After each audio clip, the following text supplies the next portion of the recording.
দুটো মামলার অভিযোগ গঠন হয়েছে। একটা হচ্ছে হাসানুল হক ইনু সাহেবের বিরুদ্ধে।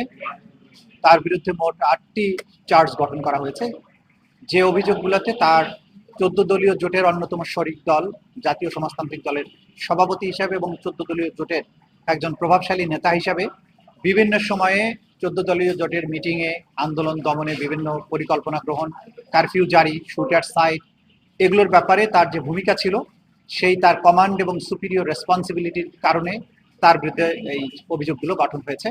তিনি বিভিন্ন সময় উস্কানিমূলক বক্তব্য দিয়েছেন, ছাত্রদেরকে সহিংস, ছাত্রদেরকে সন্ত্রাসী, জামাত, শিবির, বিএনপি এগুলো বলে তাদেরকে হত্যা করাটা যে যৌক্তিক বা বৈধ এই ধরনের একটা ইমপ্রেশন তৈরি করেছেন।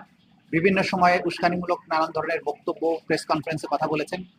তার নানান ধরনের কনভারসেশন আছে বিগত সময়ে যিনি প্রধানমন্ত্রী ছিলেন শেখ হাসিনা তার সাথে টেলিফোনে কথা বলে ড্রোন ব্যবহার করা, হেলিকপ্টার ব্যবহার করা, বোম্বিং করা, এইভাবে ছাত্র জনতাকে হত্যা করার যে পরিকল্পনা সেগুলো নিয়ে প্রাইম মিনিস্টারের সাথে তার আলোচনা হয়েছে। তিনি তার সম্মতি জানিয়েছেন, পরামর্শ দিয়েছেন কিভাবে আটক করা উচিত, আটক না করে কোর্টে প্রডিউস না করে জেলে না পাঠিয়ে কি করা উচিত।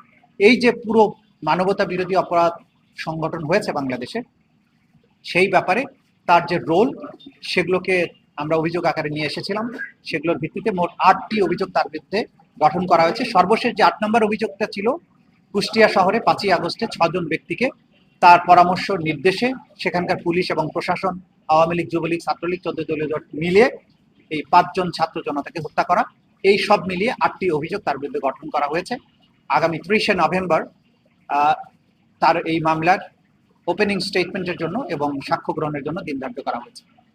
একই রকম অভিযোগে মাহবুবুল আলম হানিফ, যিনি আওয়ামী লীগের অন্যতম একজন নেতা, এবং তার সহ কুষ্টিয়া আওয়ামী লীগের আরো 3 জন নেতা সহ মোট 4 জনের বিরুদ্ধে আরো একটি মামলায় অভিযোগ গঠন হয়েছে এবং সেটার বিচারের জন্য 25শে নভেম্বর সাক্ষ্য গ্রহণের জন্য দিন ধার্য করা হয়েছে।